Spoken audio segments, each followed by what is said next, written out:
I'm Blackbright and I'm broadcasting out of the UK, and I must admit this is the first video I'm doing which I feel a little bit uneasy doing, but I feel as though I need to put my 2 pence worth in. I received a WhatsApp this morning and it was more or less saying they're going to petition against David Rodigan getting the Order of Distinction. And so I was watching a video by Ricky Trooper of Kilimanjaro, and he was so emotional. And that was 8 months ago when they were honouring David Rodigan. And I was listening to some time ago Lloyd Coxon, and I felt, well, I almost felt as though I had an obligation to talk about it because I can kind of see it from both points of view, and I could get a rollicking for this, or I can get a level of hoping I'll give those that feel affected and disadvantaged by this order of distinction. I'm hoping that they'll have a level of understanding by the time I've finished. If they haven't and I've disturbed them even more, then I'm really sorry. My intention is really to look at it quite critically and understand why David Rodigan would get an Order of Distinction over other sound systems, over other DJs, over other radio presenters, over other selectors. So I'm going to have to read most of it because I was writing my notes, as you know I usually do. And this one, I felt as though I needed to write more. So it might be quite a long video. I'm hoping that it's not, but I'm hoping that you find it interesting and I hope that you find it helpful. I'm Blackbright News, aka Lady Loy of Lovers Rock Radio. I'm on the radio from 7 till 9 on a Friday evening. And I hail from the UK. And I think that's all you really need to know. You can like, you can dislike, you can subscribe. You can interact with my subscribers and you can leave comments. So let's start.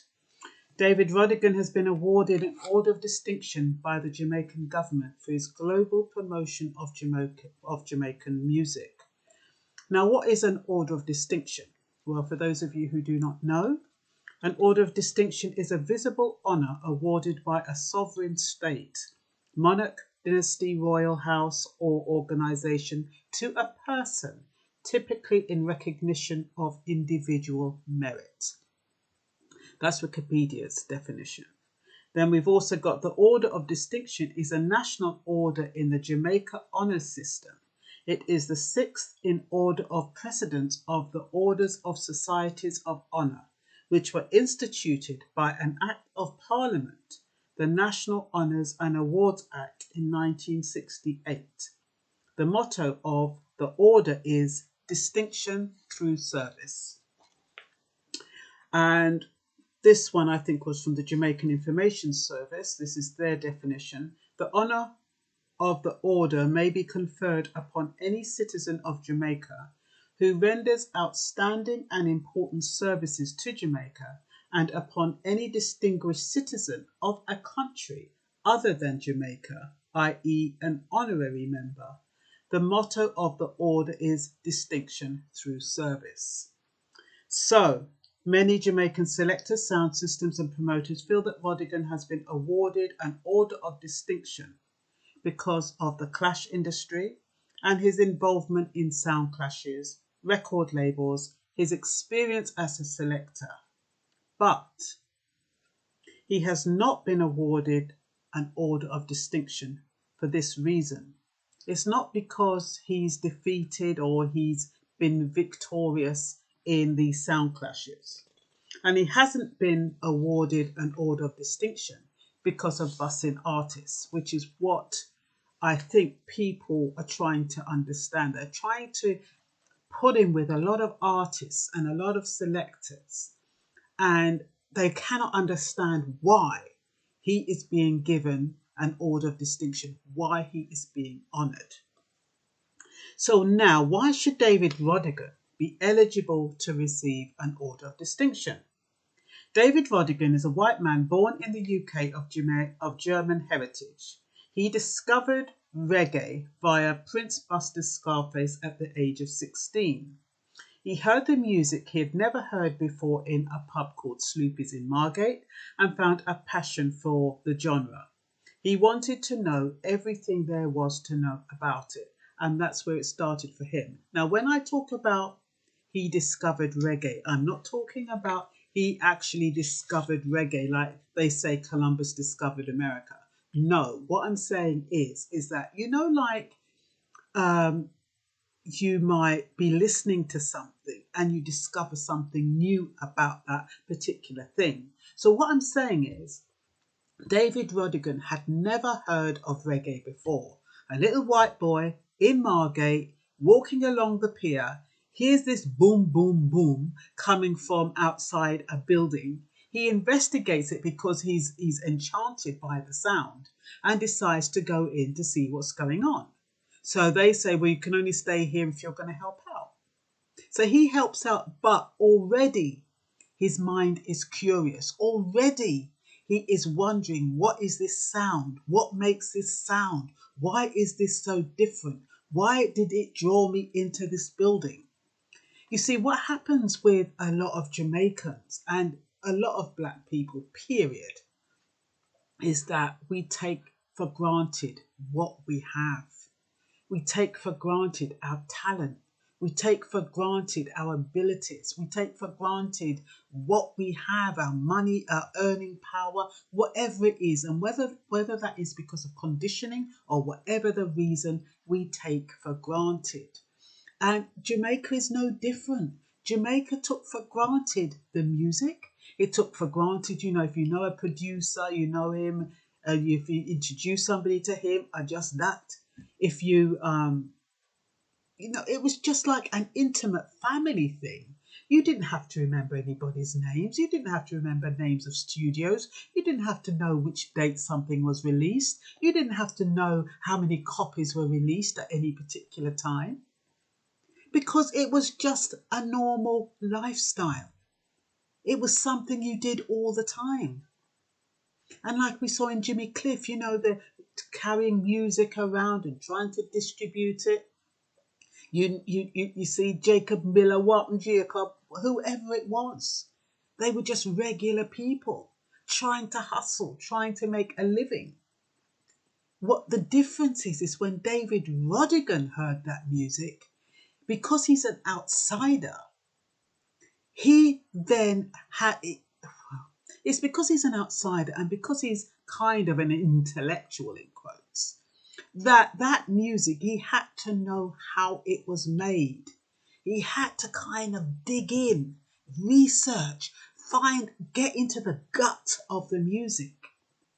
And he could only get into the gut of the music by going to Jamaica and immersing himself in it, immersing himself in the culture and being careful who he came into contact with, because as a white guy, it's not everybody who's going to accept him. Now, I'm not saying all of this to endorse David Rodigan. I'm just trying to help you to get an understanding why he may have been given an order of distinction. Because it's not just about playing the music. It's not just about sound clashing. It's not just about bussing artists. It's more than that. Because what he has done is intellectualized reggae. He has made it academic. And he's done that because while Jamaicans were just playing the music and play that tune there and getting involved and cussing and doing all their bit, he was taking notes. He was taking notes and using his curiosity and professional curiosity through interviews or whatever to extract information. And sitting with people and watching and understanding how it actually works. The process, which is automatic for Jamaicans, for indigenous Jamaicans, they're not sitting when they decide to boss a tune or create a rhythm. It's instinctual. It's automatic. They're not thinking, oh well, we're going to put A together with B and we're going to make C. It's just an instinctual thing. It's natural. And that is why I say they took it for granted. They took their skill set for granted. They took their talent for granted. And that's why reggae was never recognized in the past. Once it becomes something that other people can understand and actually becomes something that has some kind of kudos, and it just so happens that David Rodigan was the one that came along and intellectualized and explained to people in the outside world who just thought it was a load of noise a lot of the time, explained why it is the way it is, how the artists work, what their objectives are, when they're doing a sound clash, what it is they do, what their ulterior motive is, the fact that it's a contest, the fact that you're down to 1-to-1. The fact that, when you're down to the last two, you play the best of 10 records. And, out of those 10 records, it depends on, what the speaker says, what you know about the rhythm, what you know about the track, whether or not your dub plate matches up with what you're saying, the crowd and how they're reacting. It's a process. But I believe that Jamaican selectors underestimated their skill. They underestimated their power. They underestimated their talent. And somebody has come in and seen it for what it is, seen the magic in the music, and has explained it to someone else. And the thing is, in the white world, that is what they want. They want things documented. They want things articulated. They want to know the process. They want to know how it's done. And that's what makes a difference between somebody who has a PhD and somebody who is a student. The person who has a PhD has done the legwork. They've done the research. They've observed. They have investigated. And they have documented it. And they recall it when necessary. And then they become an expert. And that's what Rodigan has done. It's not just about the sound clash. It's the fact that he's actually become an expert, even though artists, they know their genre, they know their music, but they haven't invested enough to become experts. But Rodigan didn't have anything better to do. He had a passion and he followed that passion. So while everybody else was getting on with their lives, that is what he was doing. Anyway, I've gone off track here and I'll probably sit half of this. Anyway, let me see what I've got here. So the difference between David Rodigan and those born on the soil is that those born on the soil were used to reggae, used to the artists. They knew who produced it. They were friends. They were friends with the producers. They knew the name of the studios. They knew the name of the streets the studios were on. They knew the names of the artists wherever possible. Someone would put in a word for the artist. It was normal. It was a part of life. It was their culture. They were following a passion that they loved without giving it much thought, but just giving it their energy. Reggae started off as ska, transformed into rocksteady, tiptoed into lovers rock, branched off into different genres of reggae, including dancehall. So whether it's reggae, jazz, blues, or country and western, music lives our spirits and it's universal. However, along comes Ram Jam Rodigan, a young man who discovers reggae in the UK. He's fascinated by it, he has a passion for it, and he needs to know everything about it. So just like they say, Christopher Columbus, like I said before, discovered America even though he'd never set foot there. David Rodigan discovered reggae even though he hadn't been to Jamaica. And like I explained, I put that proviso with regard to what I mean by he discovered reggae. Not that he discovered it. No. Just that in the UK, he'd never heard it before and he found out about its existence. So, what else? Because he came from outside the island, his interest was more intense, observations, research, participating how and when he could. He was curious. He asked questions. He took notes under the guise of his radio station and learned the trade back to front. Not just about playing music, but about how music was formed, built,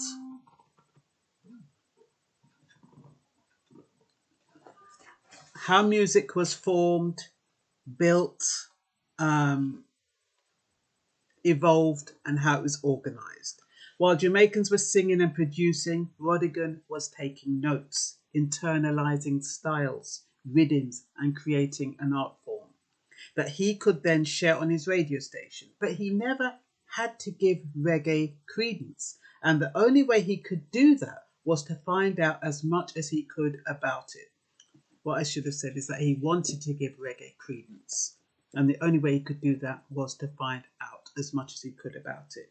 Indigenous Jamaicans take their culture and music for granted. They didn't feel the need to explain who made it, what year it came out, how many copies were sold. It was a question of just play the tune and let the tune speak for itself. So, because he was on the radio, artists associated with him because they wanted exposure. A white man on a reggae scene, willing to play their music on the radio, got it made, as far as they're concerned. So, dub plates, he got dub plates by legendary artists who were looking for endorsement or promotion. And that gave him credibility. So it's Usain One, the Jamaican, indigenous Jamaicans that have given David Rodigan his kudos, have given David Rodigan the right to be where he is now. Because supposing you never invited him for a sound clash, for you to invite him for a sound clash, you must have thought he had merit. So I think what happened is, I think a lot of Jamaican sound systems saw David Rodigan as a sound man who they could clash with and defeat. But they didn't understand that he was actually studying the art. So for them, it was just a sound clash. But for him, it was actually a process that he was studying. If that makes sense. I hope it does. Well, this is my opinion. This isn't a fact. This is just what I'm deducing from what I can see, from what I can hear. Okay? I might be totally off the wall. I might get a pummeling for it. If so, I apologise if I offend anyone. That's not my intention. So, that is the difference between black and white people. White people are instinctively curious. Black people tend to go with the flow. And you can't make that generalization, but that is by and large. Okay? So, who was once a novel white man playing reggae music is now Sir David Rodigan with an Order of Distinction. And like I said, there's something going out to appeal against it. So whose fault is that? Who took their eye off the ball? Who was not paying attention to detail? I'll get pounded for this video, heavily criticised more like, but I'm trying to explain that Order of Distinction has been given because of his intellectual work, not his physical work. The Order of Distinction in this case is not about selectors who play music or sound systems or people who sing, create and produce music, although there should be an Order of Distinction for that, but more to do with studying the genre and the research he conducted. It's almost like David had studied for a PhD in sound clash and reggae industry. When he plays a track, he states the date, the number of copies sold, the label, the year, the area, the producer, and he knows it off by heart. And that's what fascinates people. When people listen to Rodigan, they're just like, whoa, me never know that. Me never know said that tune come out that long ago. Me never know said this or me never know that. You know, that he was educating people when he was playing the music. And a lot of artists, they never realised, not artists, sound men, they never realised that by explaining the background of the track, because for them it was just I saw, it was nothing really, but they didn't realize that by explaining that they went to pick up the tune and it was the last one, and they whatever they talk about with the music, but they could actually create a story about the tune that they played. How did they acquire that tune? What were they wearing when they bought that tune? Were they wearing flares? Were they wearing tonic? Were they wearing sovereign? You add that little extra, so you actually authenticate what you're doing. And I'm not. Rodigan kind of did that. What he did was he didn't just play a tune. He kind of personalized that tune, and he knew his homework about that tune. And I tried to do that when I was a DJ on Jam Rock Radio. I did it for about 2 weeks. It was exhausting trying to find out everything about a tune. The producer who produced it, the record label, everything, and about the artist. It was a nightmare. So it takes a lot of effort, and a lot of us haven't got the time, we haven't got the patience, we haven't got that due diligence, we haven't got the passion. But Rodigan did. Rodigan didn't even work. His passion was so strong that that's all he did. He just wanted to find out about the artist, who the artist knew, about the record, how the record was made, what kind of instruments, who the producers were, who the musicians were, how many were sold. And then when he's playing the tune, he's just informing, he's just educating. That's why he's got the Order of Distinction. And I'm not saying it's right or wrong. I'm just trying to share with you the subtle differences between selectors and why I should have said that is why he may have got the Order of Distinction. Not that is the reason, because I'm just assuming that was what gives him the edge over other selectors. That's the only thing I can think of. Okay, he talks, people listen. He talks with authority, conviction, and passion. And when he was on the Jam Rock Reggae cruise, rather than just play Harry Belafonte's track, this is what he says. He was the first recording artist in 1956 to sell 1 million albums in 1 year. This had never been done before. This is history. This is a fact. The album was Calypso. And I'm talking Jamaican, This album was Calypso. The singer was Harry Belafonte. And I'm going to play a track from that album which sold 1 million copies on Brock Record label in 1956. You see how much information he's giving away? For one track, I've got a funny feeling it was RCA Victor label, but it doesn't matter. It's what he does naturally. And it's what people might say, well, I give all the information for. Me know where that record come out. Me know say, me was there. They might even say, I was there when I bust that tune there. I was in the studio when I bust that tune there. I was there when Harry Belafonte did whatever. But you're underestimating the value of your presence with Harry Belafonte or any other artist. Undervaluing your participation in the process. And because you've undervalued your participation in the process and somebody else has seen that value and they have decided to talk on it, exploit it, whatever they've chosen to do, you can't then, blame him. That's all I'm saying, because, if you, when you decide to play a tune and you said, why, I was with him when he met this rhythm and whatever. I don't know much about what the terms are. But supposing you gave that little history. I was in that studio when Slim Smith did so and so. I saw Slim Smith the morning he met this junior before he committed suicide or before he, his house broke down. his house burnt down when he was saving his mother, whatever there's lots of different stories, but you add value by getting involved in the track that you're playing and building up that track. So it's not just a track, it's not just a tune you're playing. It's actually a story attached to it. You actually give that tune life. You give the artist life. That is what David Rodigan does. A lot of the time, yes, after you've heard him a couple of times, you can think, oh no, the same old story, the same old story. Yes, I understand that.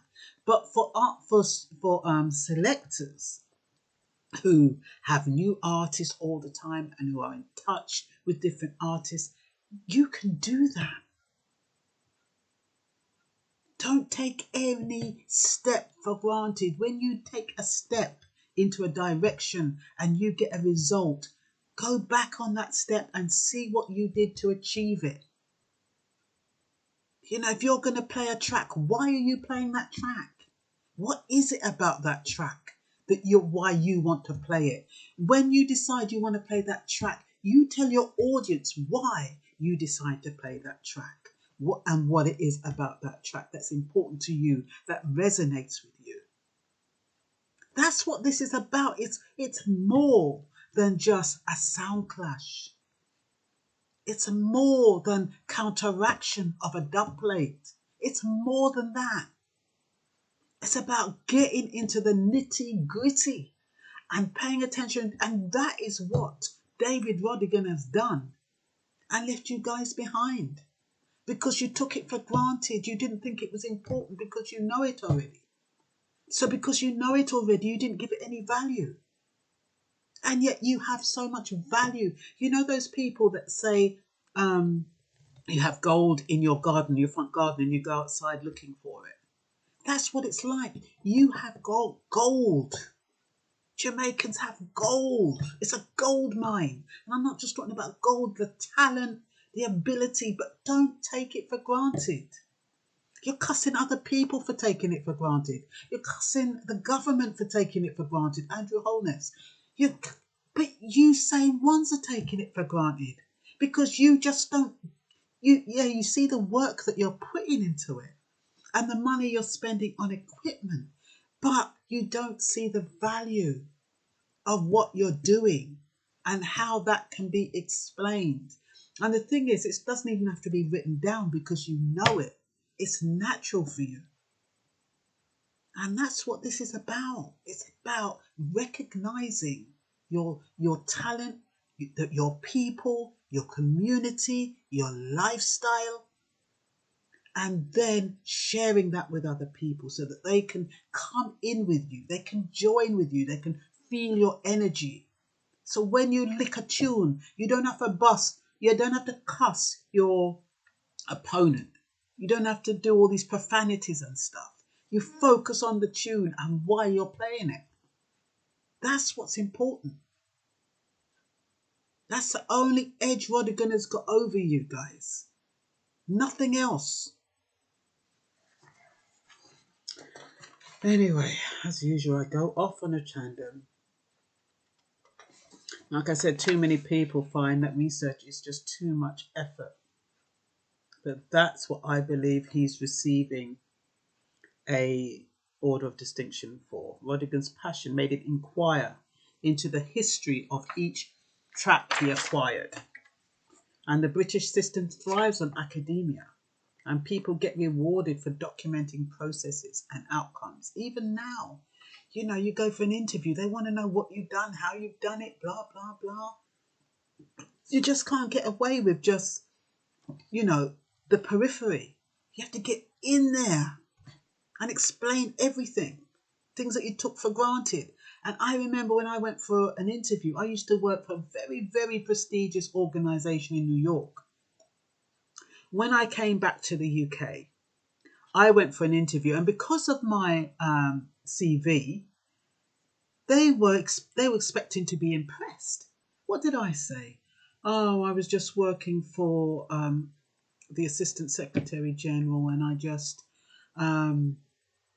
and I just took notes for him, or I just did minutes, or, you know, instead of saying I was instrumental in him or her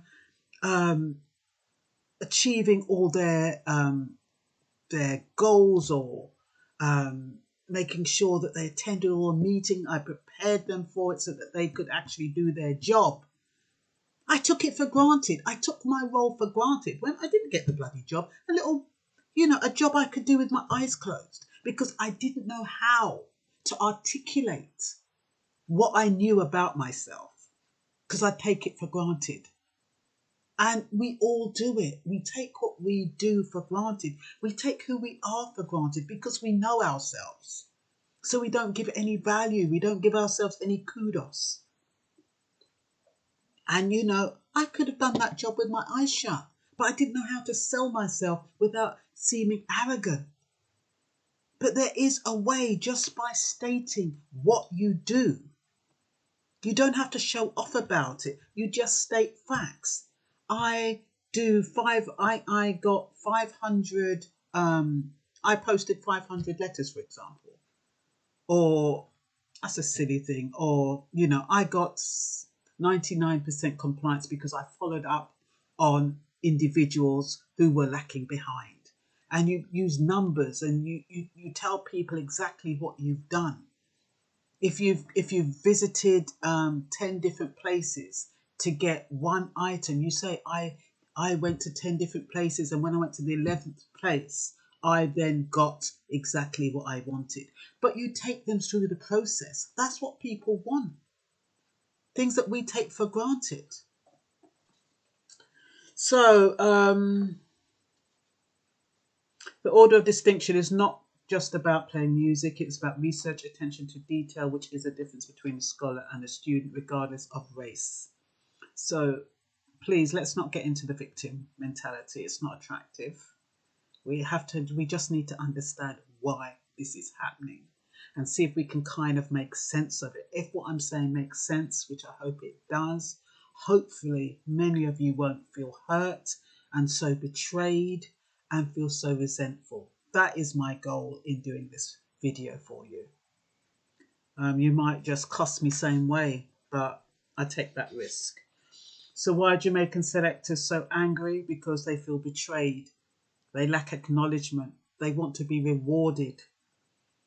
They feel defeated because, as far as they're concerned, this comes like a competition.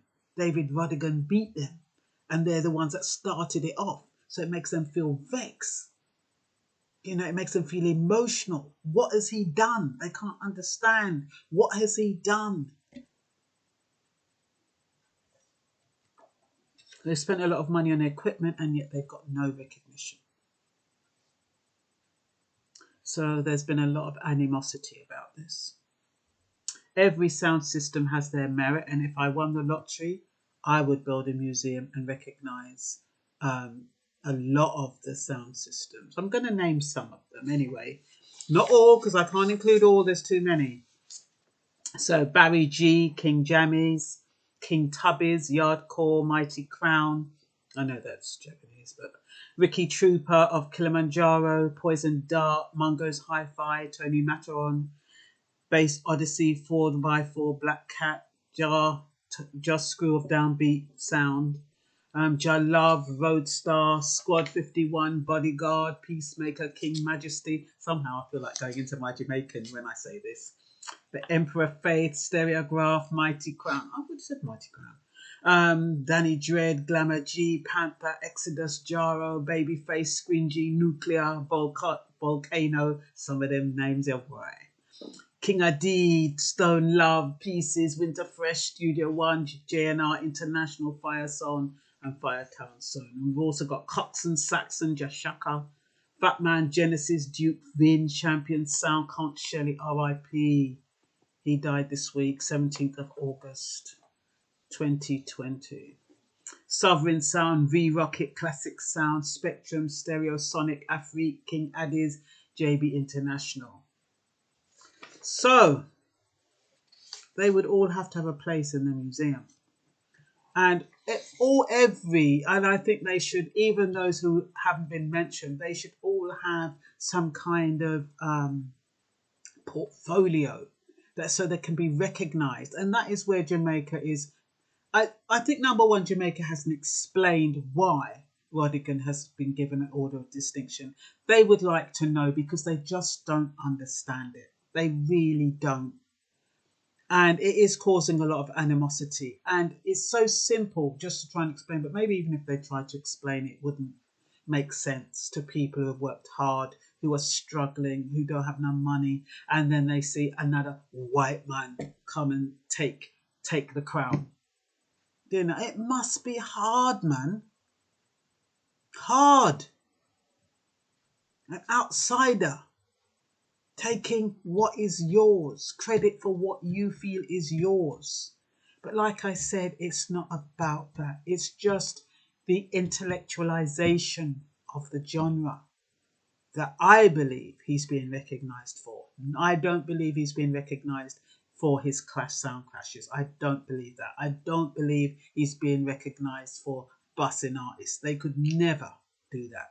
That would be totally unfair. So I don't believe it's that. I just believe it's because he has made reggae academic, if that makes sense. So, Rodigan has acquired titles by us, same one, you know. Sir David Rodigan, legendary David Rodigan, the original David Rodigan, James Bond of dancehall, selector extraordinaire, and I'm sure he's got a lot of other titles. So, we gave him kudos, we acknowledged his expertise, and him one gone left with. So people who acknowledge that he may be entitled, that does not mean others should be discredited or get run down. You know, shouldn't be chastised, okay? Individuals need to admit that they did not realize that integrating their life experiences, their knowledge, their wisdom in respect of their craft, their culture into the music when they chat would be important. How could they know that? So the order of distinction is not about producers and sound systems. It's not about playing dub plates. I've already said that. Counteracting dub plates and customizing dub plates. Sometimes it's as simple as about word of mouth. Word gets around. And we say one. Promoted David Rodigan. We say one. You know, when you go to a David Rodigan dance, it cark. And who is it full of? Black people. I mean, he's changed his audience a bit now. He's gone for a younger audience, I believe, and he's doing something totally different. I think, you know, dubstep and all that kind of stuff, and grime and whatever. So he's adapted to the new audience. So that's what he's doing. So he probably doesn't even need Jamaica anymore, because most of the brilliant artists that he got dub plates from, they're passing on, a lot of them. So, and they will reach a stage where, you know, who will those dub plates be valuable for? They're valuable now for this generation and generations before. But well, he'll probably be deceased by then. But they only have as much value as we give them value. And your dub plates only have as much value as the value you give them. I have a few dub plates for my radio station. Do they have any value? I doubt it very much. But they make me feel good. And I think hearing an artist call out your name on a dub plate, it does make you feel good. It really does. It makes you feel special. And that's why they're called special sometimes. So, it's word of mouth, it's exclusivity of the music, it's playing tracks in the right order to create a vibe, playing the right record at the right time, speaking appropriately on what is relevant about the track, it's playing for the crowd and not for the self. It's entertainment, it's joy, passion and attention to detail. And it's about engaging your audience. And so if you were going to say that he was getting his order of distinction based on that, you would have a massive argument against him getting it. But like I said, I don't believe it's about that. So if the order of distinction was given to honour sound systems, then I can understand why selectors might get upset. If it was to honour those who bust artists, it would be different. But it's about making reggae an institution to be reckoned with by providing knowledge on how it works and why it works, and that can only be done through in-depth interviews, internalising what is important and factoring it into his production like an art form, which is what he does. So you could say, oh, look how many people do interview, but it's what they do with the information once they've done the interview. What do they do? Do they do the interview just to make them feel important that they've actually interviewed a high-class veteran artist? Or what do they do after that interview is over? What do they do with that information? What do they do with that material? Does that material then factor into if they play that band's track, the artist's track down the line? And what the artist said to them? Have they internalized what the artists have said to them? Have they kind of clocked everything the artists have said? Or are they sitting there waiting to ask the next question? You know what I mean? David Rodigan, I reckon he's like a bloody machine. I reckon he remembers everything. When he recites all that information about the artists, when he's playing the track, he's not looking at any notes. It's a bit like Obama. I don't know how they do that. You've got all that music. You can pick out a tune and you know everything about that tune. From the year, from the producer, from everything.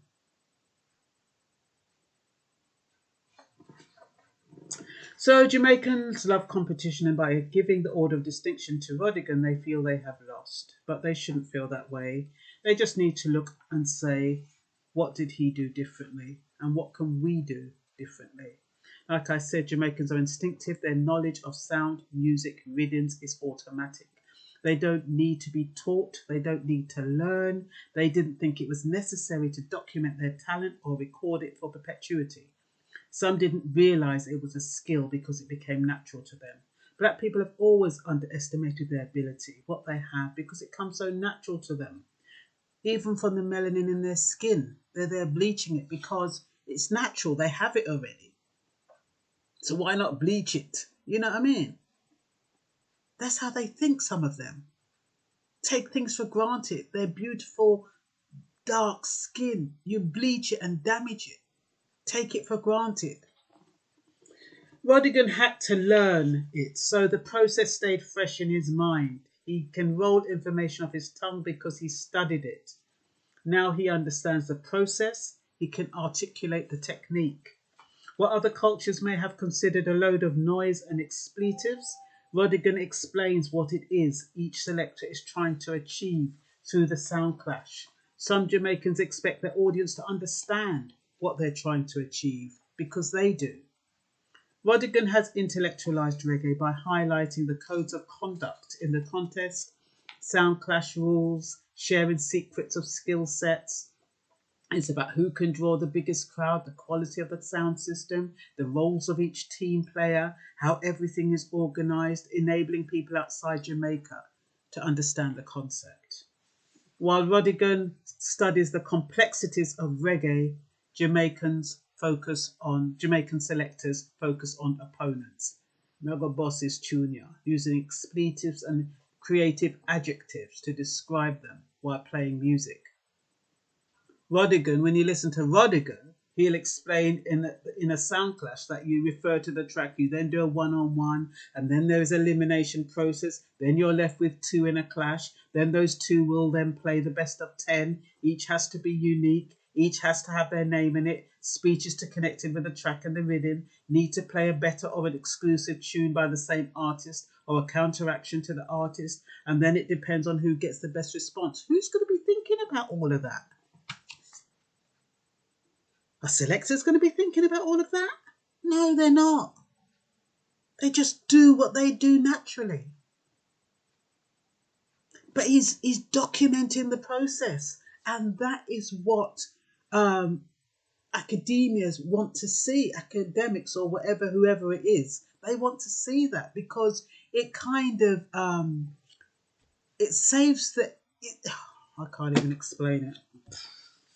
I'm getting frustrated. So all of this is automatic to the Jamaican selector. They don't even think about it, but academics want to know how things are being achieved.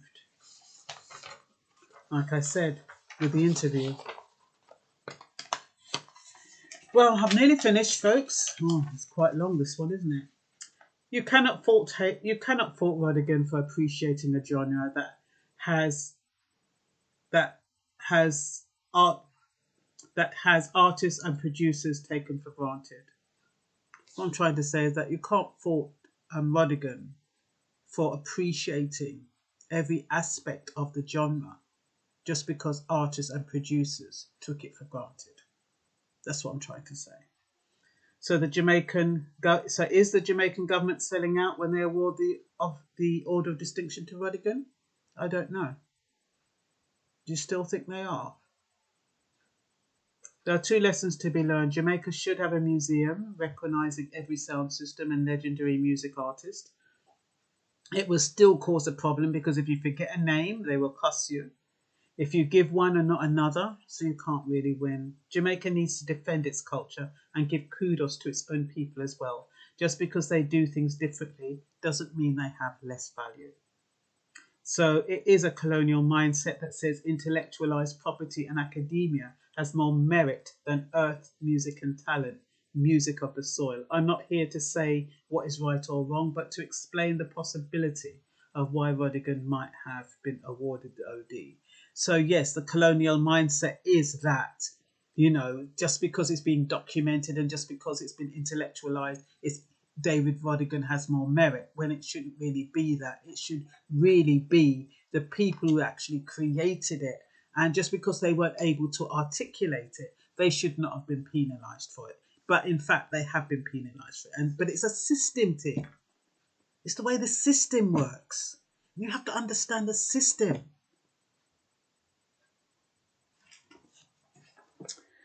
So, Rodigan, he plays for a new audience, a young audience, so don't get yourself too upset. Teach your children the tricks of the trade so they don't make the same mistakes of taking their gifts for granted. And that's what this is about. Teach your children not to take their gifts for granted. Everything they do, just watch it, see how it happened. The first day it happened, when you noticed how they improved, when they wrote their first song, what inspired them, and you document it so one day you can retrieve it and you have it there. Anyway, I've gone on long enough. I hope you found this. I don't know. I hope I don't get a bollocking. But that's all for now. Bye-bye.